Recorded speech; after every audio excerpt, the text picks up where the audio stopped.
Coordinate axis बना ली, यहाँ पर y है और यहाँ पर है y डैश,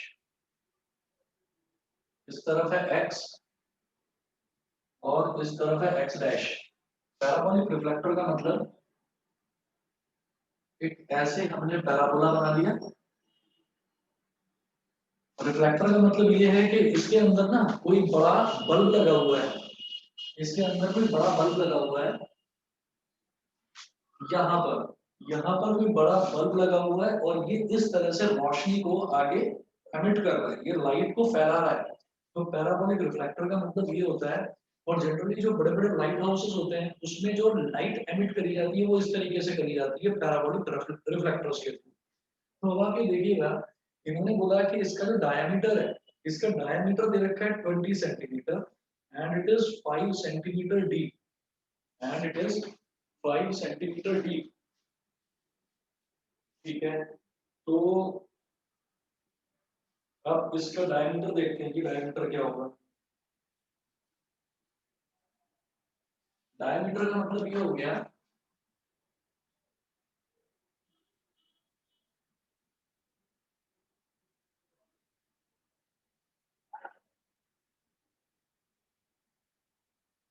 कि मुझे जो ये वाली लेंथ है ना, ये 20 दे रखी है। 20 का मतलब क्या हो गया बेटा, 10 ये और 10 ये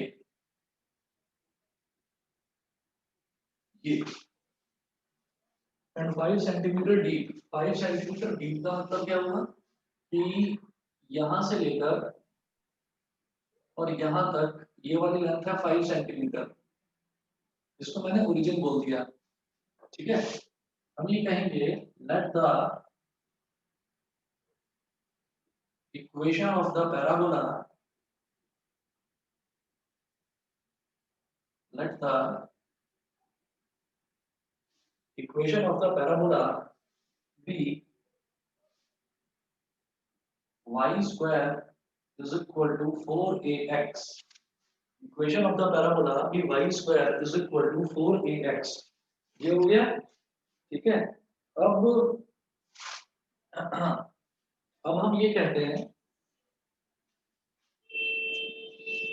कि यहाँ पर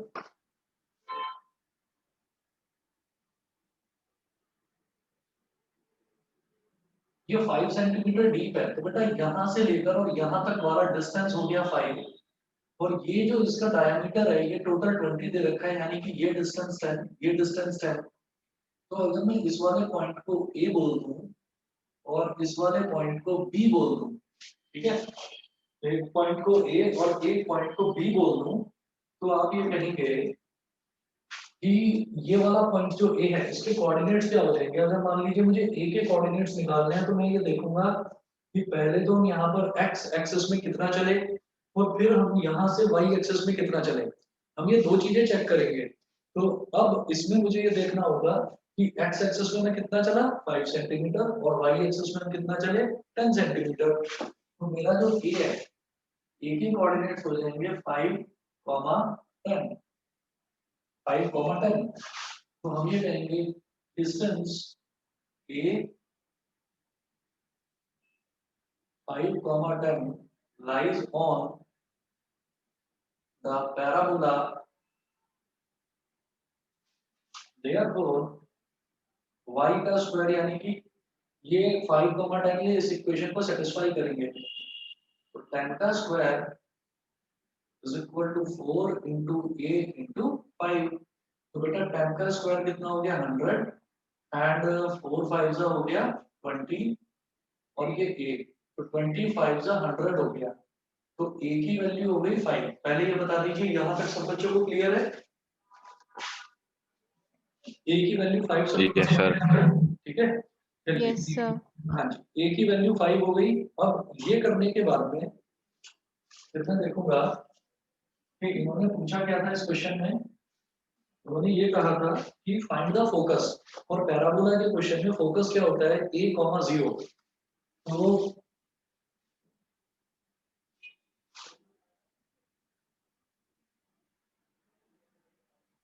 as we know that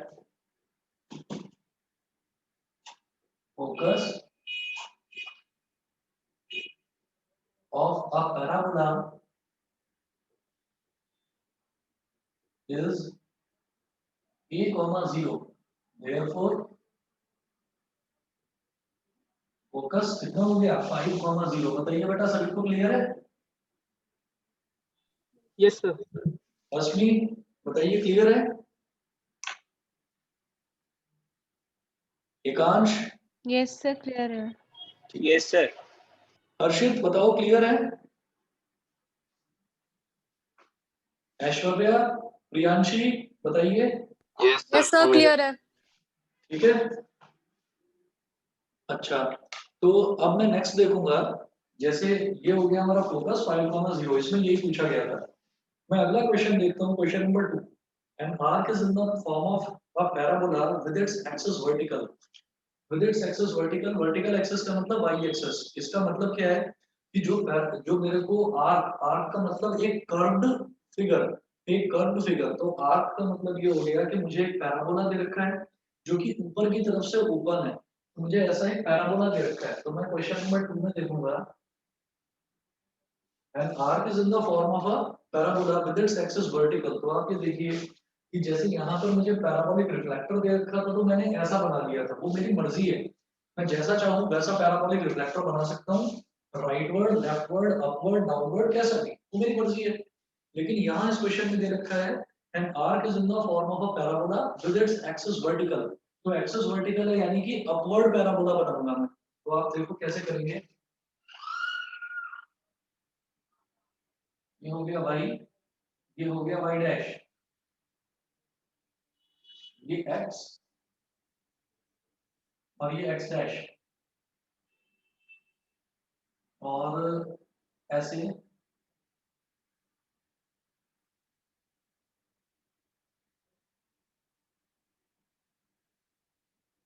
with its axis vertical दे रखा है, इस वजह से बेटा मैंने अपवर्ड पैराबोला बना लिया।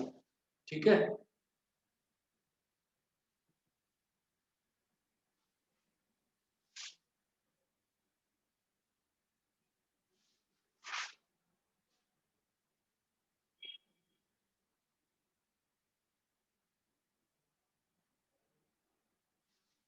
चलो जी अब देखिएगा।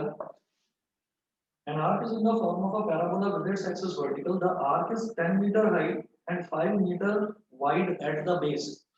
ये 10 मीटर हाई है। 10 मीटर हाई का मतलब क्या है कि अगर मान लीजिए मैं ऐसा करूं,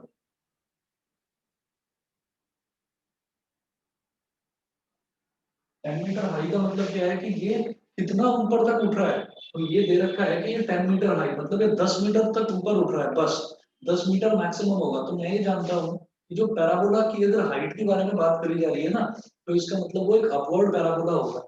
अपवर्ड पैराबोला ये है, तो इसकी हाइट मैक्सिमम कहाँ होगी? बिल्कुल जो इसका सेंटर है, सेंटर पर ये मैक्सिमम होगा। ठीक है, तो हम ये कहेंगे कि जो इसकी हाइट है वो 10 मीटर ये वाली होगी। इधर लेंगे तो वो थोड़ी कम, इधर लेंगे वो थोड़ी कम। मैं अगर इस पॉइंट पर चेक करूंगा, ये वाला जो पॉइंट है, तो यहाँ पर अगर मैं हाइट चेक करूंगा तो ये वाला पॉइंट जो है ये मैक्सिमम जा रहा है ऊपर। तो यहाँ पर ये हाइट हमारी 10 मीटर हो जाएगी।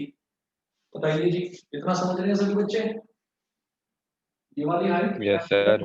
मैंने इसको लिख दिया यहाँ पर 10 मीटर बीच में। ठीक है, फिर इन्होंने बोला and it is 5 metre wide at the base. 5 metre wide at the base मतलब पूरा का पूरा 5 मीटर वाइड है। तो इसका मतलब ये वाला डिस्टेंस कितना हो गया 2.5, ये वाला 2.5 और इधर वाला भी 2.5, बिकॉज टोटल जो इसका विड्थ दे रखा है वो 5 मीटर दे रखा है।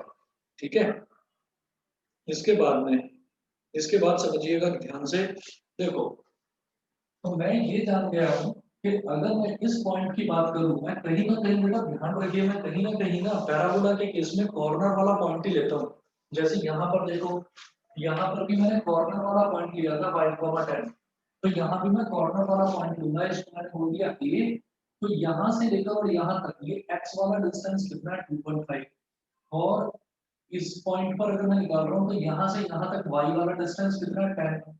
तो ए के कोऑर्डिनेट्स हो जाएंगे 2.5, 10। 2.5, 10 ये हो गया। उसके बाद देखिएगा how wide is it, how wide is it, ये पैराबोला कितना वाइड होगा, 2 metre from the vertex of the parabola, 2 metre from the vertex of the parabola, मतलब अगर हम वर्टेक्स से 2 मीटर ऊपर उठते हैं,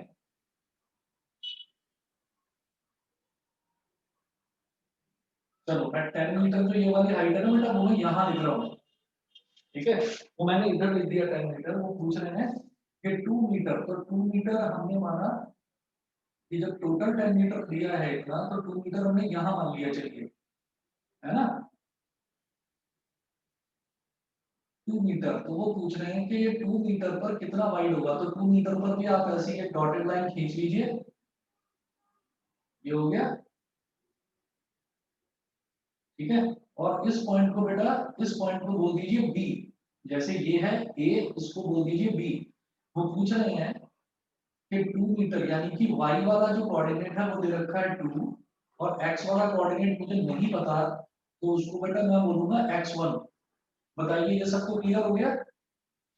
वो बोल रहे हैं how wide is it, 2 metre from the vertex, vertex होता है पैराबोला का हमेशा ओरिजिन पर, कि वो वर्टेक्स से 2 मीटर की हाइट पर कितना वाइड होगा पैराबोला, ये बताना है। तो हम ये कहेंगे as per the question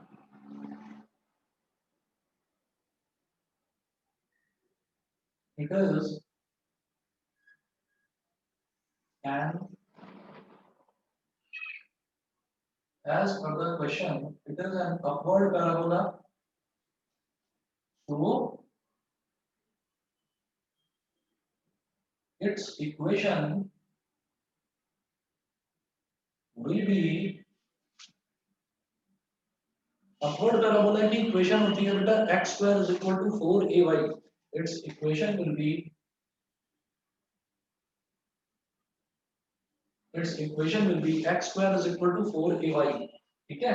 अच्छा, तो हम ये कहेंगे कि since it passes through,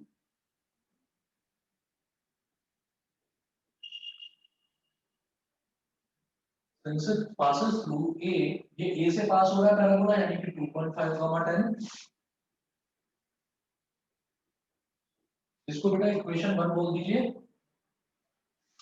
Therefore आप x की जगह 2.5 सब्स्टिट्यूट करो और y की जगह 10 सब्स्टिट्यूट करो, तो 2.5 का square is equal to 4 into a into y कितना है 10, तो 2.5 का स्क्वायर क्या हो जाएगा, 25 का स्क्वायर होता है 625, तो 2.5 का स्क्वायर हो जाएगा 6.25, 6.25 is equal to 4 times 40, 40a, तो a की वैल्यू 6.25 अपॉन 40, ठीक है, 6.25 अपॉन 40 ये हो गया। Therefore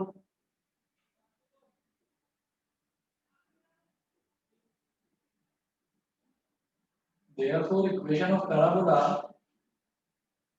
becomes, equation of parabola becomes, आप ए की वैल्यू को इक्वेशन नंबर 1 में डाल दीजिए, सब्स्टिट्यूट कर दीजिए, तो ये हो जाएगा x square is equal to 4ay, तो a की जगह ये वैल्यू डालो, x square is equal to 4 multiplied by 6.25 upon 40 into y, 4 times 40, तो ये हो जाएगा x square is equal to 0.625 y। मुझे लगता है इतना तो समझ में आ गया होगा हर किसी को।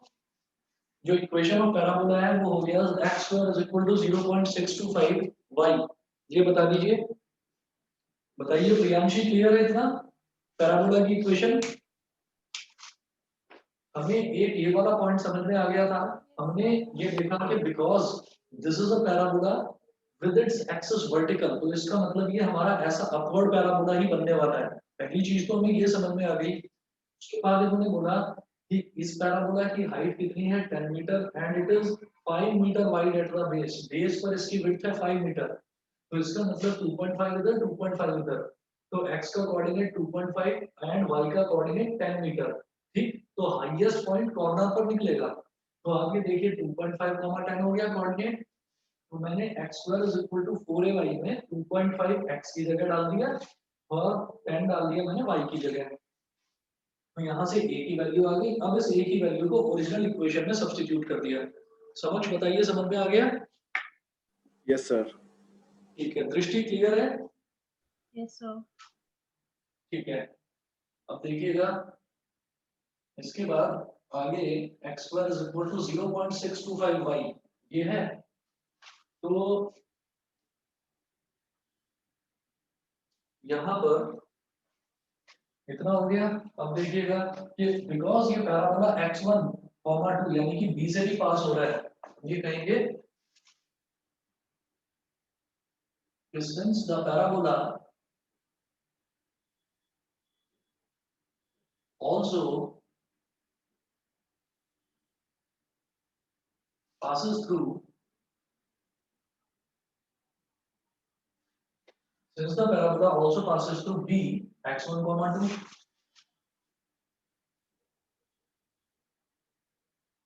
x1 comma 2, therefore अब पैराबोला की इक्वेशन ये है, तो x की जगह x1 डालिए, x1 का square 0.625 into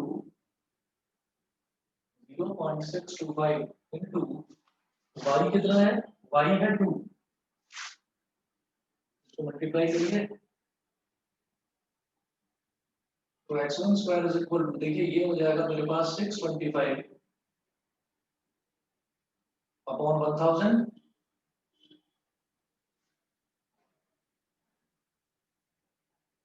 625 upon 1000 multiplied by 2। तो देखो अब जैसे यहाँ पर मैं ऐसा कर सकता हूँ कि x1 square is equal to, बेटा मैं ऐसा कर सकता हूँ 625 अपॉन 100 मल्टीप्लाइड बाय 2 अपॉन 10। ऐसा मैं क्यों कर रहा हूँ ये आप अभी 2 मिनट में समझ जाएंगे।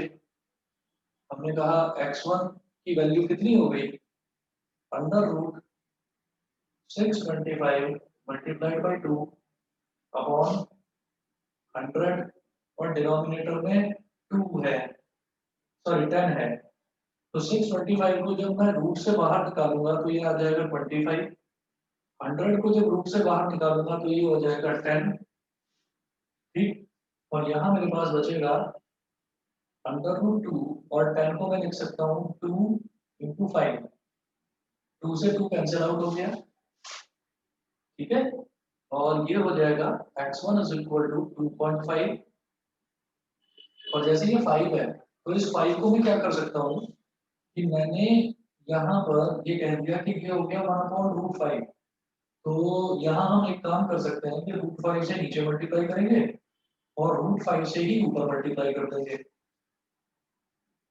तो x1 हो गया 2.5 √5 अपॉन √5 इंटू √5 कितना हो गया 5, तो 5 से इसको मल्टीप्लाई करेंगे तो ये हो गया 0.5, ठीक है भाई, 5 5 का 25 होता है, तो 0.5 √5 ये x1 आ गया, ठीक है बेटा। x1 की वैल्यू 0.5 √5 आ गई। अब मैं इधर कर रहा हूँ उसको मिटाकर ऊपर, बस थोड़ा से नहीं आप समझ में आ जाएगा आपको।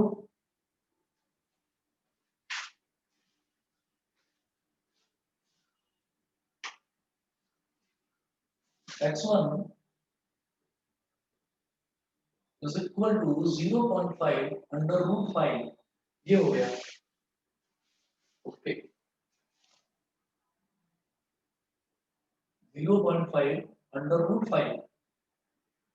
तो आप ये देखिएगा कि ये जो वैल्यू आई है ना 0.5 अंडर √5, ये वैल्यू कहाँ पर आई है, ये वैल्यू आई है x1 2, यानी कि ये x1 की वैल्यू आई है यहाँ से यहाँ तक, लेकिन बेटा मुझे तो पूरी विड्थ निकालनी है, तो हम ये कहेंगे कि विड्थ कितनी हो जाएगी, therefore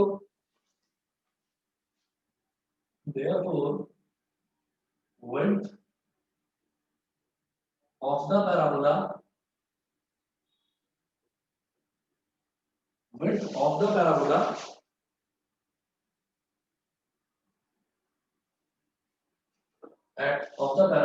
at 2 meter from the vertex, ये कितना हो जाएगा? देखिए जितना इधर उतना ही इधर, तो यानी कि डबल हो जाएगा। तो क्या हो गया 2x1 यानी कि 2 इंटू 0.5 रूट 5 और 2 इंटू 0.5 कितना होता है 1, ठीक है। तो ये आ गया रूट 5 मीटर, 1 रूट 5 मीटर। मैं इधर लिख रहा हूँ 1 रूट 5 मीटर। अभी 1 रूट 5 लिखने की जरूरत नहीं होती, हम केवल रूट 5 लिख देते हैं, उतना ही सफिशिएंट है। तो आप इसका एक बार बेटा आंसर चेक करो, मिसलेनियस के क्वेश्चन नंबर 2 का आंसर क्या है?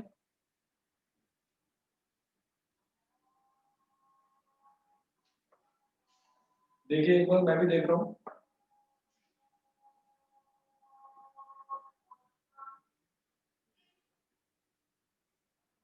देखिए इन्होंने ये दे रखा है, तो क्वेश्चन नंबर 2 का आंसर है 2.23 मीटर अप्रॉक्स, ठीक है। तो अंडर रूट 5 को अगर हम देखें तो अंडर रूट 5 की वैल्यू यही आएगी 2.23।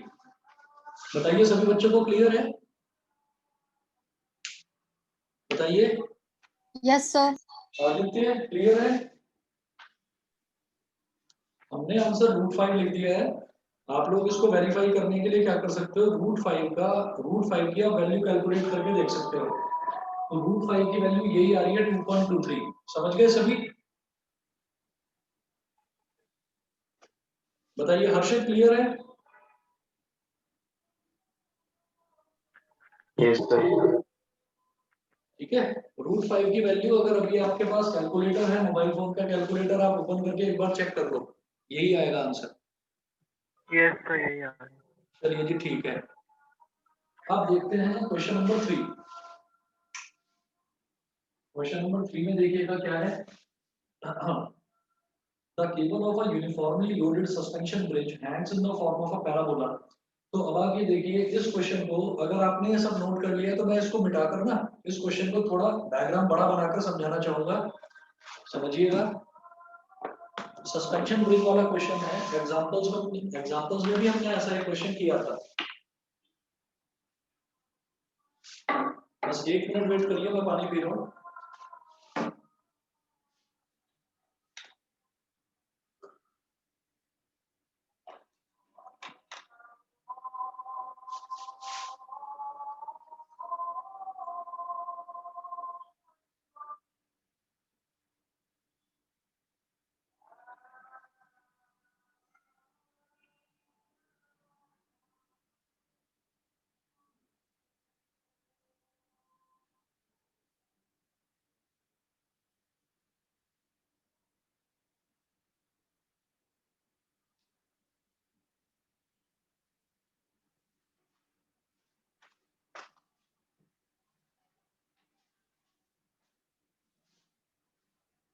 चलिए मैं इस तरफ मिटाकर यहाँ कर रहा हूँ उसको start.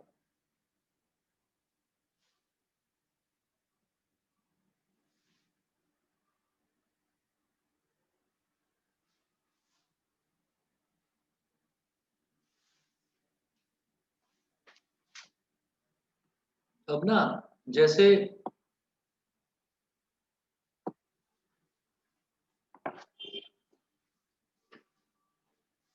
The cable of a uniformly loaded suspension bridge, तो यूनिफॉर्मली लोडेड सस्पेंशन ब्रिज क्या होता है, ये हमको समझना सबसे पहले इंपॉर्टेंट है।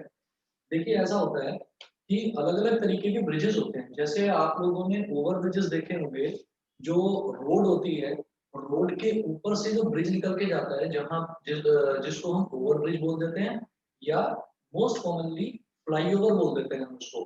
तो वो जो फ्लाईओवर होता है, that flyover stands on poles of concrete. मतलब कंक्रीट के बहुत बड़े बड़े पोल्स, बहुत बड़े बड़े पिलर्स होते हैं, और उन पिलर्स के ऊपर वो खड़ा हुआ होता है। उन पिलर्स के ऊपर उसको हम जो है वो फिक्स कर देते हैं। अब इसी तरीके से जब हैंगिंग ब्रिज की बात हो रही है, तो हैंगिंग ब्रिज क्या होता है, अगर आप लोग कभी भी अगर आप लोग हरिद्वार या ऋषिकेश गए होंगे, तो वहां पर आपने सुना होगा राम झूला और लक्ष्मण झूला। उसको बोलते झूला है लेकिन वो ब्रिज होता है। वो ब्रिज कैसा होता है, वो ऐसा होता है, देखिए उसमें ना बस क्वेश्चन में ये कंसेप्ट समझने वाला है, उसके बाद आपको मुश्किल नहीं आएगी। जिस भी बच्चे को दिक्कत आए तो प्लीज एक बार मेरे से दोबारा पूछना। देखो ऐसा होता है कि यहाँ पर इस तरफ एक पोल लगा दिया जाता है, बहुत बड़ा, बहुत बड़ा और बहुत मजबूत पोल लगा दिया जाता है, ठीक है। और इधर रोड है, इधर रोड है, और इधर भी रोड है, ये भी रोड है, और इधर भी एक बहुत बड़ा और मजबूत पोल लगा दिया जाता है, और नीचे से कोई बड़ी ना रिवर फ्लो कर रही है, कोई बहुत बड़ी रिवर फ्लो कर रही है, जैसे हरिद्वार और ऋषिकेश में आई थिंक रामझूला और लक्ष्मण झूला, तो वो उसको मतलब नीचे गंगा नदी बह रही है। तो अब आपने क्या करा कि ये बहुत मजबूत दो पिलर्स हैं, इन दो पिलर्स पर आपने बहुत ही स्ट्रॉन्ग एक केबल ऐसे बांध दिया, बहुत स्ट्रॉन्ग आपने ऐसे एक केबल बांध दिया। फिर आपने क्या करा, इस केबल से बहुत मजबूत मजबूत बहुत सारे केबल्स आपने ऐसे लटका दिए,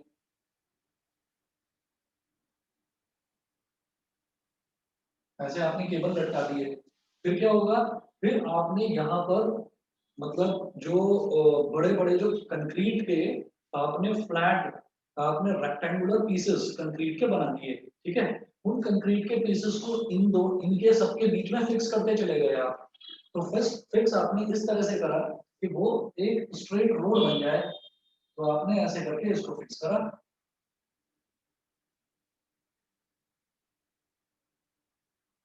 लेकिन कंक्रीट तो बहुत हैवी है, कंक्रीट तो बहुत हैवी है, और आपने इसके ऊपर रोड बनाने की कोशिश करी, तो कंक्रीट में इतना वजन है, इतना वजन है कि कंक्रीट ने इसको ऐसे खींचना शुरू करा इस केबल को, क्योंकि ऊपर ये कोई मजबूत बीम तो है नहीं।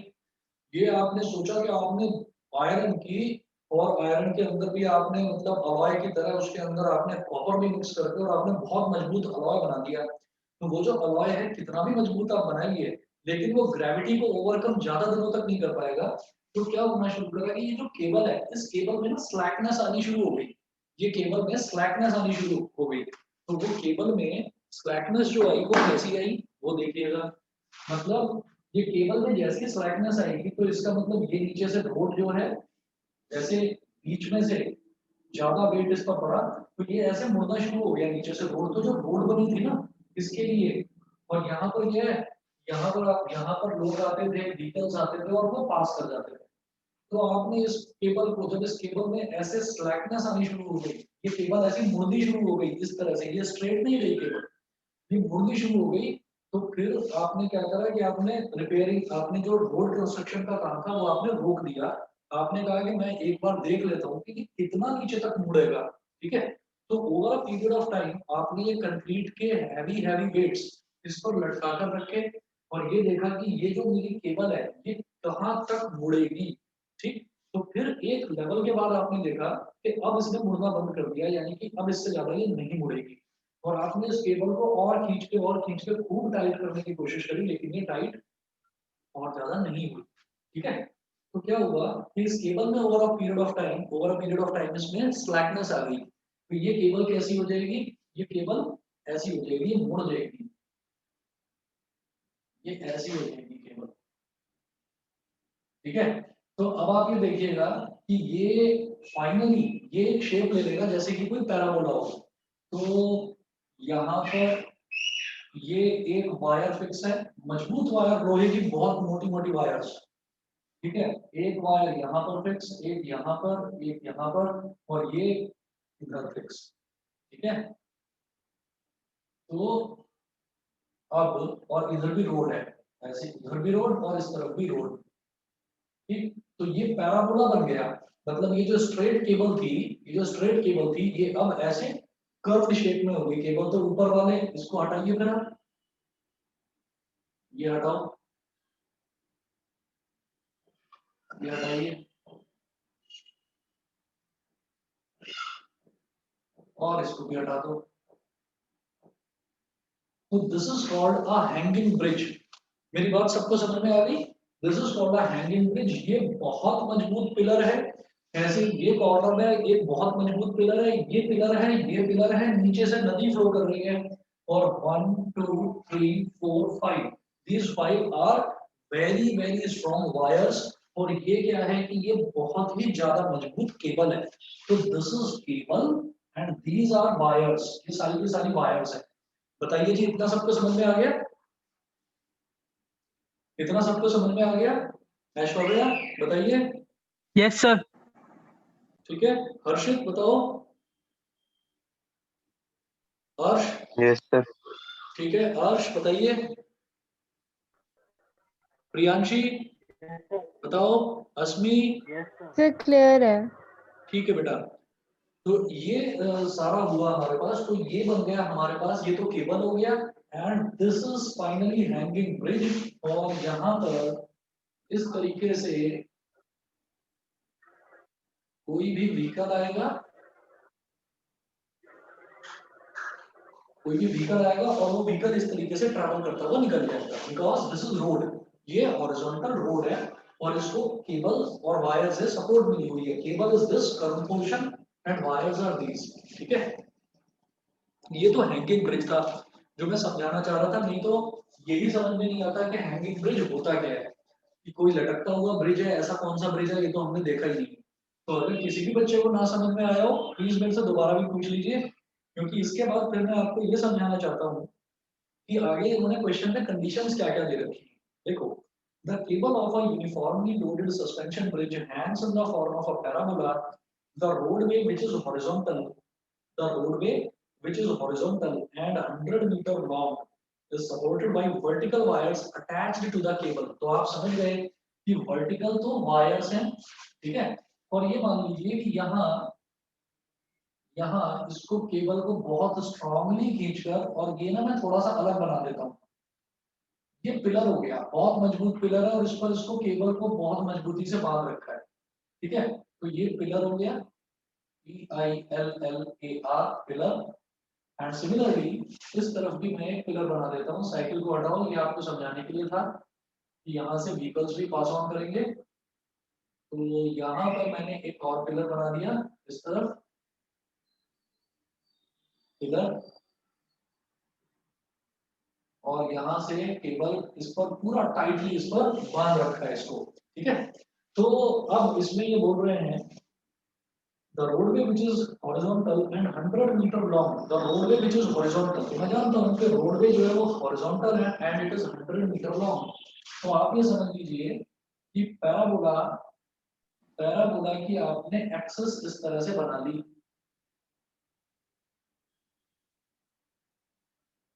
ठीक है, ये एक तरह से हमारे पास वाई वाई डैश हो जाएगा। ठीक है, अब उसके बाद देखिएगा वाई वाई डैश।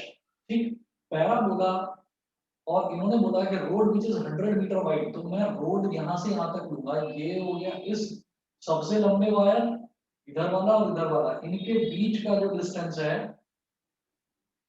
तो वो 50-50 मीटर हो गया बिकॉज रोड की जो लेंथ है हॉरिजॉन्टल लेंथ जो है वो हमको 100 मीटर दे रखी है। तो बेटा 50 मीटर इधर और 50 मीटर इधर, तो ये टोटल मेरे पास 100 मीटर हो गया। उसके बाद देखिएगा इन्होंने बोला है कि the longest wire being 30 meter and the shortest being 6 meter। तो आप समझ गए कि 1 2 3 4 5 6 7, तो ये 7 वायर्स हैं।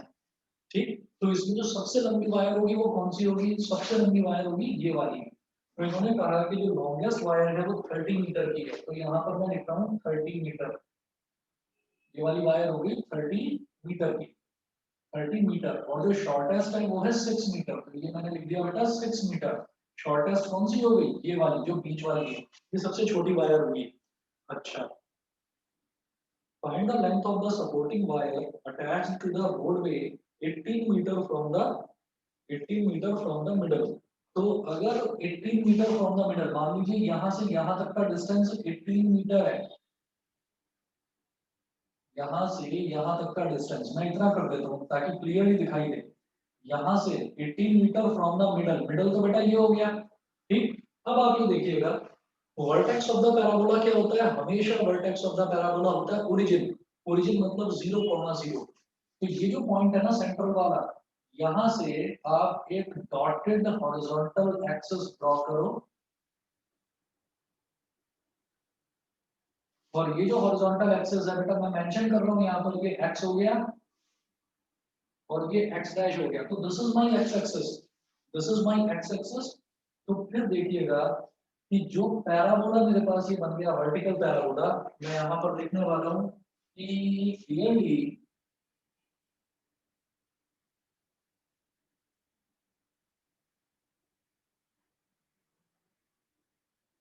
clearly this hanging bridge, this hanging bridge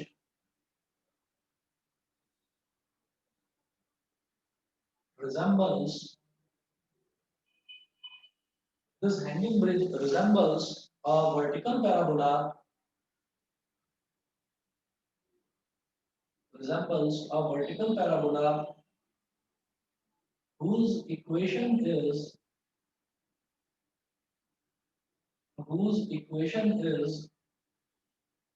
x square is equal to 4ay.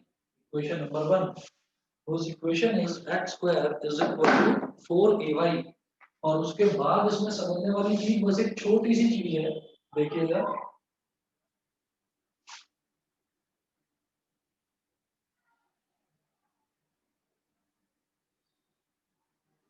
whose equation is x square is equal to 4ay। तो आप ये देखिएगा कि अगर मैं इसकी बात करूं कॉर्नर पॉइंट की, ये जो कॉर्नर पॉइंट है ये वाला, इस पॉइंट के कोऑर्डिनेट्स क्या होंगे, देखो ये मेरे लिए ओरिजिन हो गया, ये सेंट्रल पॉइंट जो मैंने एक्स एक्सिस बनाई है, तो यहाँ से और यहाँ तक का डिस्टेंस है बेटा 6 मीटर, यहाँ से यहाँ तक का 6 मीटर, और यहाँ से यहाँ तक का टोटल डिस्टेंस 30 मीटर। तो यहाँ से यहाँ तक का डिस्टेंस कितना हो जाएगा, यहाँ से यहाँ तक वाला डिस्टेंस कितना हो जाएगा 20, 30 माइनस 6 ये हो जाएगा 24 मीटर। तो ये क्या होगा, और ये वाला लेंथ कितना है, बिकॉज टोटल जो रोडवे है वो हॉरिजॉन्टल रोडवे है, और हॉरिजॉन्टल रोडवे की टोटल लेंथ उन्होंने बताई है 100 मीटर। तो 50 meter will be this side and 50 meter will be this side. तो x वाला कितना हो गया कोऑर्डिनेट यहाँ पर 50, x वाला तो हो गया 50, और y वाला कितना, because it will be measured from the origin. जो y एक्सिस है, y में जो कोऑर्डिनेट मैं मेजर करता हूँ वो ओरिजिन से मेजर किया जाता है, ओरिजिन से यहाँ मेजर करेंगे, ये 50 है तो ये भी 50 होगा, तो ये तो 50 आ गया, और जब यहाँ से ऊपर का मेजर करेंगे तो ये बचेगा ओनली 24। ठीक है, तो ये हो गया 50,24। बताइए जी, क्लियर है ना सभी को, दृष्टि क्लियर है? Yes, sir. ठीक है, आर्यन त्यागी क्लियर है? Yes sir. ठीक है बेटा, तो ये हो Clear गया है sir. ओके ओके, तो ये हो गया 50,24। उसके बाद में नेक्स्ट देखिएगा, इन्होंने कहा है कि आप ये बताइए कि जो वायर है, वायर दोबारा से मैं बता रहा हूँ कि ये जो कर्व्ड है ना, ये जो कर्व आपको दिखाई दे रहा है this is cable. Cable strong होता है तो केबल बहुत ज्यादा स्ट्रॉन्ग लेना है, क्योंकि उस पर तो पूरा लोड आएगा एक अकेली केबल पर, तो केबल तो बहुत मोटी बहुत स्ट्रॉन्ग होगी। और ये जो वर्टिकल ना, जो वर्टिकल लाइंस आपको दिखाई देती हैं दीज आर वर्टिकल वायर्स। तो वो बोल रहे हैं कि सेंटर से 18 मीटर के डिस्टेंस पर जो वर्टिकल वायर होगी वो बताइए कितनी लंबी होगी। तो देखिए यहाँ से लेकर यहाँ तक एक्स एक्सिस में ये डिस्टेंस कितना 18 मीटर, तो ये यानी कि यहाँ से यहाँ तक ये जो डिस्टेंस होगा ये भी 18 मीटर होगा। तो इस पॉइंट को बोल दीजिए बी। ठीक है, इस पॉइंट को बोल दीजिए आप बी। तो बी का कोऑर्डिनेट क्या हो जाएगा, बी में एक्स कोऑर्डिनेट कितना हो जाएगा 18 मीटर, ये हो जाएगा 18। उसके बाद ओरिजिन से ये वाली लेंथ निकलेगी, ओरिजिन से ये वाली हाइट निकल जाएगी। तो जो ये इतनी सी हाइट है, इस इतनी सी हाइट को मैं बोल दूंगा y1। ये दिखाई दे रहा होगा सभी को, ये टोटल था 30, 24 यहाँ हो गया, 6 यहाँ हो गया, बिकॉज ये 6 है तो ये भी 6। अब मैं इतना दिखा रहा हूं कि ये जो जरा सी हाइट है ना इतनी सी, ये हो जाएगी y1। बताइए दिखाई दे रहा है सभी को, ऐश्वर्या y1 इतना, यस सर। ठीक है, ये हो गया y1 इतना सा। और आप ये देख लीजिए वो क्या पूछ रहे हैं, वो आपसे लेंथ ऑफ वायर पूछ रहे हैं, तो जो y1 निकलेगा तो बेटा वो इतना सा निकलेगा, क्योंकि ओरिजिन यहाँ पर लिया है मैंने। तो जब मेरा y1 निकल जाएगा तो y1 में मुझे 6 ऐड करना पड़ेगा, यहाँ से यहाँ तक वाला ये लेंथ 6, ये ऐड करना पड़ेगा, तभी मेरी पूरी वायर की लेंथ निकलेगी। ठीक है, मैं पहले सॉल्व करता हूँ, उसके बाद इसी बात को एक बार दोबारा समझाऊंगा। जिसको ना समझ में आए प्लीज मुझसे दोबारा पूछ लेना, क्वेश्चन इंपॉर्टेंट है बहुत ज्यादा। देखिए, तो मेरे पास दो पॉइंट्स आ गए, एक कॉर्नर पॉइंट तो आ ही गया जो सबसे इंपॉर्टेंट है। ठीक, तो मैं ये कहूंगा सिंस दिस पैराबोला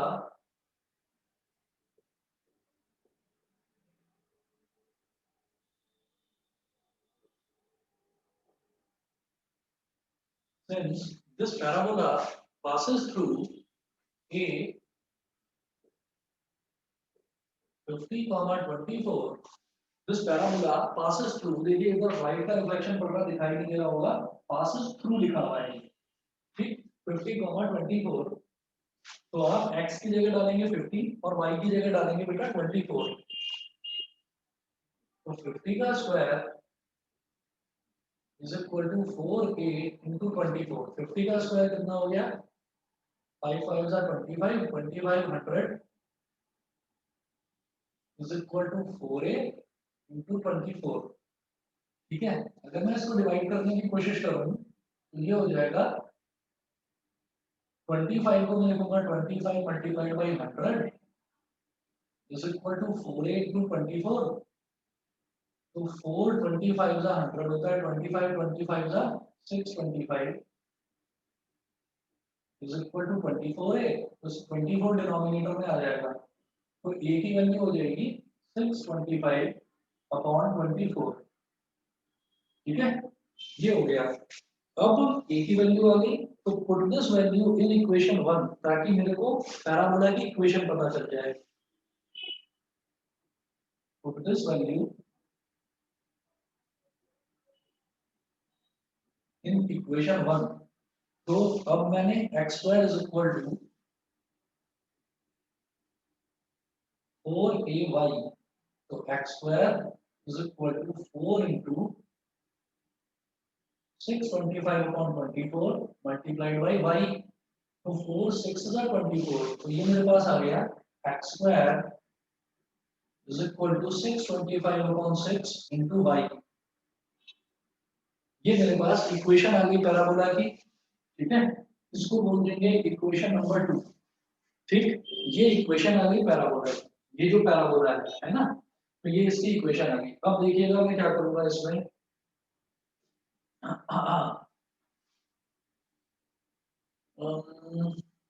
क्या करा जा सकता है अब।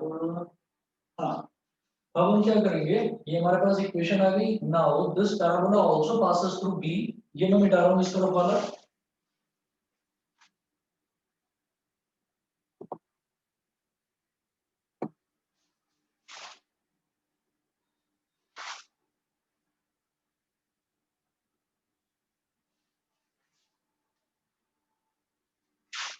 इधर लिख रहा हूँ since this parabola also since this parabola also passes through B, और B के कोऑर्डिनेट्स क्या है 18, y1 18, y1। therefore अब पैराबोला की जो इक्वेशन आई ना वो ये आई, x square is equal to 625 upon 6 into y। तो अब मैं क्या करूंगा, x की जगह पर बेटा मैं डाल दूंगा 18 और y की जगह पर डाल दूंगा मैं y1, और y1 की वैल्यू निकाल दूंगा। तो x की जगह पर आप डाल दीजिए 18 का square is equal to 625 upon 6 multiplied by y1। 18 का स्क्वायर कितना होता है, 18 का स्क्वायर बताएंगे यार 324। 18 का स्क्वायर हाँ 324 ही होता है। तो 324 is equal to 625 upon 6 into y1। ठीक है, और फिर इसको मल्टीप्लाई करिए तो आप ये देखिएगा y1 कितना आ जाएगा, इससे मल्टीप्लाई हो जाएगा 6 4 24, 6 4 24, 6 2 12 और 2 14, 1 कैरी, 6 3 18 और 6 3 18 और 1 19, 1944 अपॉन 625, ये आ गया y1 is equal to 1944 upon 625, ठीक है। अच्छा, तो ये y1 इतना आ गया, लेकिन यहां से लेकर यहां तक क्या है, ये तो 6 है, ठीक है। तो अगर मान लीजिए मुझे टोटल लेंथ निकालनी है तो मैं ये कहूंगा therefore length of wire is equal to y1 plus 6, y1 plus 6। अब देखिएगा y1 कितना आया 1944 अपॉन 625। मैं एक बार पीछे आंसर देख लेता हूँ, फ्रैक्शन में दिया है या पॉइंट्स में दे रखा है। मिसलेनियस का थर्ड क्वेश्चन का आंसर 9.11 मीटर अप्रॉक्स दे रखा है। तो अगर मैं 1944 को 625 से डिवाइड करता हूँ, मैं एक बार इसको सीधे ना कैलकुलेटर से कर रहा हूँ,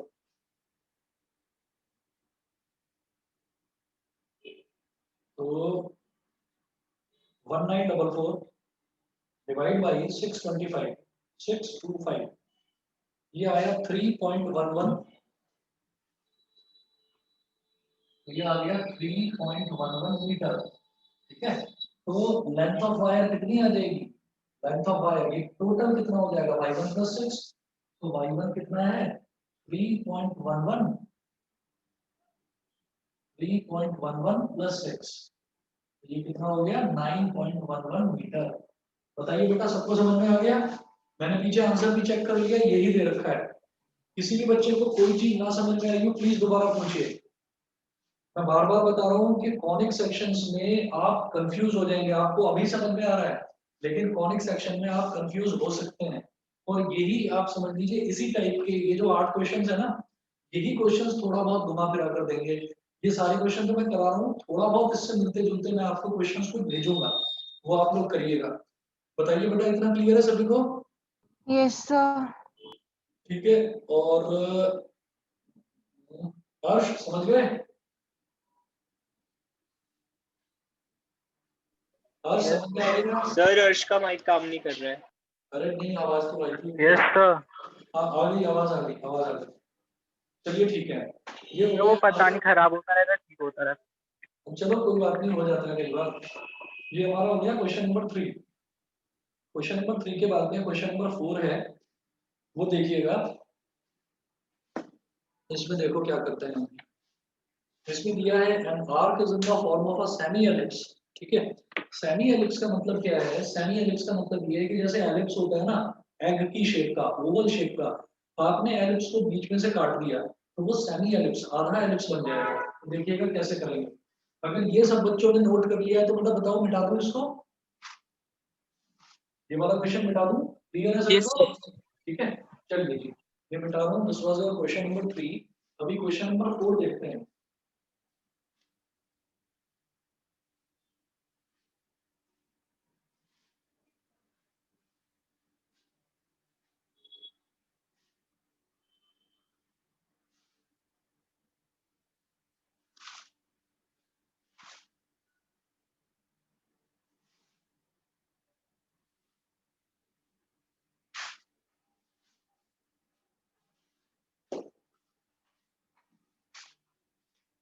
क्वेश्चन नंबर 4 में है, an arc is in the form of a semi ellipse, it is 8 meter wide and 2 meter high at the center. Find the height of the arc at a point 1.5 meter from one end, ठीक है। तो देखिएगा, मैं ना एक पहले समझाने के लिए पहले मैं एलिप्स बनाऊंगा और फिर उसके बाद मैं उसको सेमी एलिप्स में कन्वर्ट करूंगा, ठीक है। तो ये आप लोग पहले मैं बना देता हूँ, तो आप एग्जैक्टली वो फिगर बनाना मत, पहले जब फाइनली मैं कहूंगा आपसे कि अब ये फिगर आप ड्रॉ कर लीजिए तब उसको ड्रॉ करना। देखिए क्या है क्वेश्चन नंबर 4।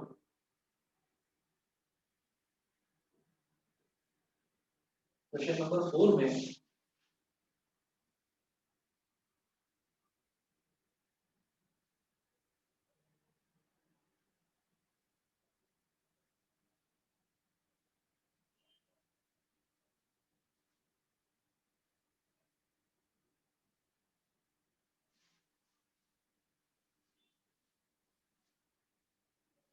क्वेश्चन नंबर 4 में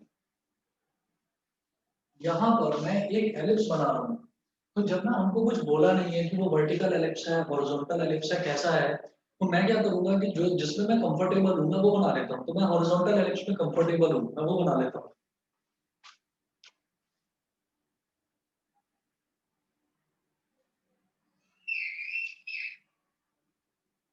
ये है, अभी बनाना मत, जब मैं कहूंगा तब आप बनाइएगा।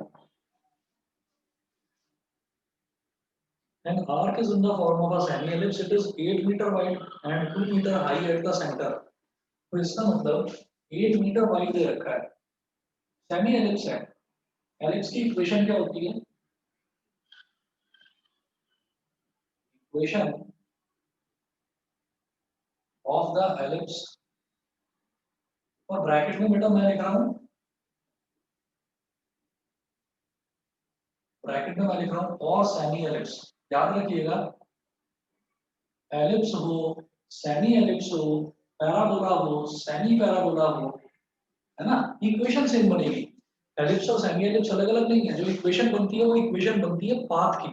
तो अगर मान लीजिए मैं सेमी एलिप्स की भी बात करूंगा तो इक्वेशन वही बनेगी जो एलिप्स की बनती है, x square upon a square plus Y square upon b square is equal to 1।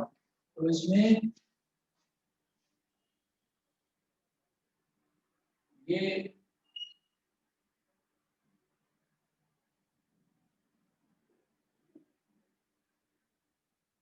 मैंने इसको हटा दिया, तो अब ये सेमी एलिप्स रह गया है, ठीक है बेटा। तो इक्वेशन इसकी क्या हो जाएगी, x square upon a square plus Y square upon b square is equal to 1। इसको बोल दीजिए इक्वेशन नंबर 1। फिर मैं इसमें क्या बताने वाला हूँ, जो इसमें क्वेश्चन में कंडीशन दे रखी है वो देखिएगा। सेमी एलिप्स और एलिप्स इन दोनों की इक्वेशन सेम बनती है। तो पहला चीज हमारा ये कंफ्यूजन दूर हो गया कि अगर सेमी एलिप्स भी दे रखा है तो इक्वेशन में वही बनाऊंगा, x square upon a square plus Y square upon b square is equal to 1, पहली चीज। फिर इट इज 8 मीटर वाइड, ये 8 मीटर वाइड है, ठीक है। तो बेटा इसका मतलब क्या है कि इसकी चौड़ाई 8 मीटर है। तो मतलब यहाँ से लेकर और यहाँ तक जो लेंथ है ये है 4 मीटर। सिमिलरली यहाँ से और यहाँ तक जो लेंथ है ये भी है 4 मीटर, ठीक है। ये हो गया। उसके बाद में देखो, उसके बाद में इन्होंने बोला and 2 meter high at the center, मतलब ये सेंटर पर 2 मीटर हाई है। तो ये लेंथ 2 मीटर, ये ओरिजिन हो गया बेटा, ठीक। उसके बाद देखिएगा, यहां से मुझे ये समझ में आ गया कि मेरा ए बाई ऑब्जर्विंग द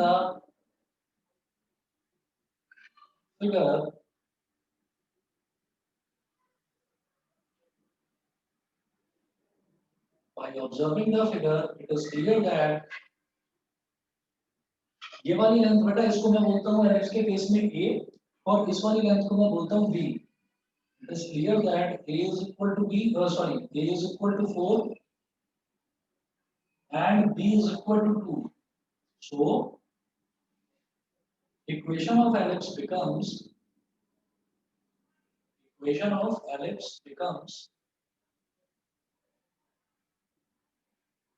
ये क्या हो जाएगा, जो इक्वेशन नंबर 1 है, इस इक्वेशन नंबर 1 में आपको b की जगह 4 डाल देना है और d की जगह आपको ये डाल देना है, 2 डाल देना है, ठीक है। मैं इधर कर रहा हूँ उसको।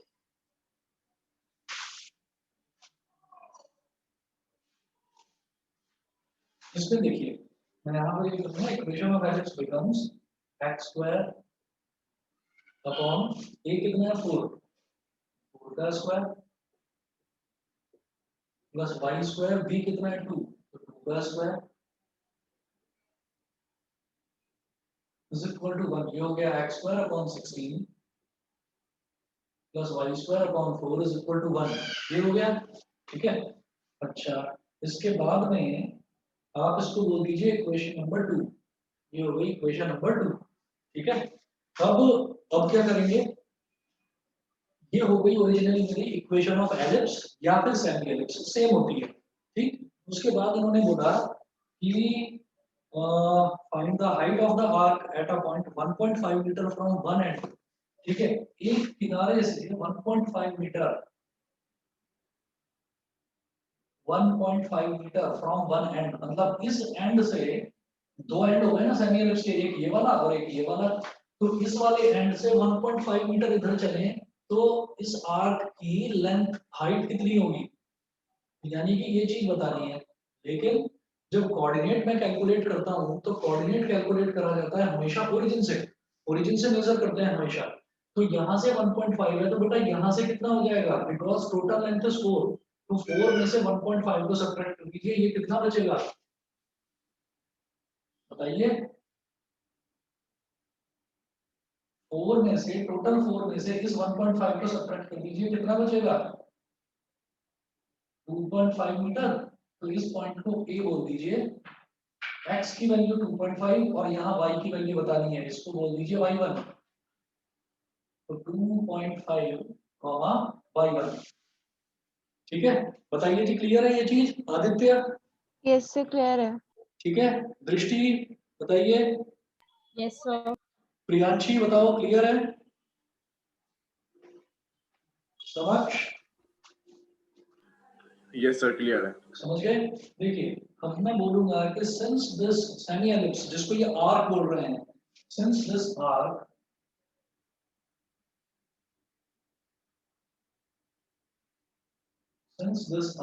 passes through, since this arc passes through A 2.5, y1, therefore ये जो इक्वेशन बनी है इसमें आप इसको डाल दीजिए, तो x की जगह 2.5, तो 2.5 का स्क्वायर अपॉन 16 प्लस y की जगह y1, तो y1 का square upon 4 is equal to 1। ये हो गया, ठीक है। ये करने के बाद में फिर 2.5 का स्क्वायर हो जाएगा बेटा 6.25 upon 16 plus y1 square upon 4 is equal to 1। इसको इधर ले जाओ, y1 square upon 4 is equal to 1 minus 6.25 upon 16, ठीक है। तो y1 square upon 4, 16 minus 6.25 upon 16, 4 4 जा 16, ये हो गया। तो y1 square is equal to 16 minus 6.25 कितना हो जाएगा 0.75, और ये बन जाएगा 7 और 9 16, तो 9.75 अपॉन 4। जब स्क्वायर रूट लेंगे तो y1 कितना हो जाएगा अंडर रूट 9.75 अपॉन 4, तो अंडर रूट 9.75 अपॉन 2, ठीक है। मैं इसको कैलकुलेटर से कर रहा हूँ, एक बार कैलकुलेटर से करके देख लेते हैं एग्जैक्ट आंसर क्या आ रहा है और पीछे वेरीफाई भी कर लेते हैं। अंडर रूट 9.75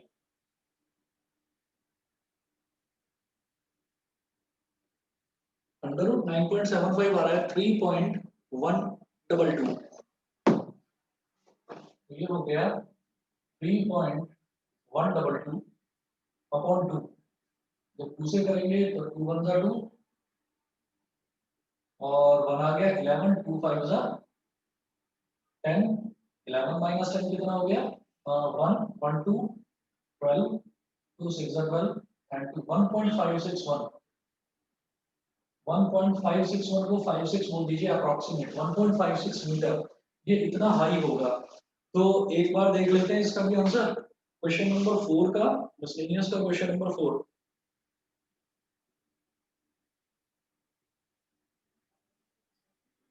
बिल्कुल सही है, 1.56 मीटर अप्रॉक्स, ये लिखा हुआ है। बताइए बेटा सभी को क्लियर है अभी तक के ये 4 क्वेश्चंस? Yes sir. ठीक है, अब आगे के भी जो 4 क्वेश्चंस हैं, हाँ ये क्वेश्चंस देखिए, देखने में आपको लगता है कि मिसलेनियस में केवल 8 क्वेश्चंस हैं, लेकिन ये इंपॉर्टेंट है, ठीक। इन्हीं क्वेश्चंस को एक बार दोबारा देखिएगा और मैं देखता हूँ कि मैं कुछ आरडी में से कुछ क्वेश्चंस आपको भेजता हूँ, वो ट्राई करिएगा। ठीक है, आज के लिए इतना ही। बाकी के 4 क्वेश्चन भी हो जाएं आपसे, वेल एंड गुड। नहीं होते हैं तो नेक्स्ट क्लास में मैं कराऊंगा। ठीक है, चलिए जी, आज के लिए फिर इतना ही। Thank you. Thank you, sir. Thank you, sir. Thank you. Okay okay.